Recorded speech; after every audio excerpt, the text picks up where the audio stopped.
Ni baru ikan jeruk tepung. Wah, apa? Jadi ikan kembung.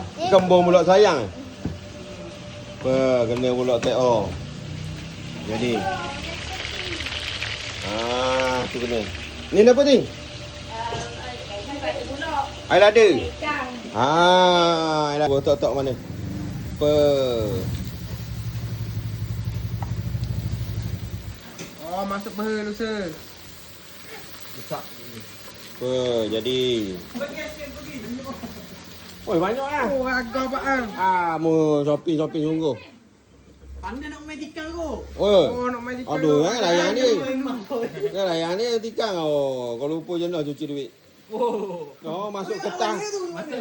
Pada bilik tu. Ya. Oh, ya. Pada bilik tu. Masuk duit kertas RM1, keluar 2 keping. Siling 5%. Pergi main kereta musim.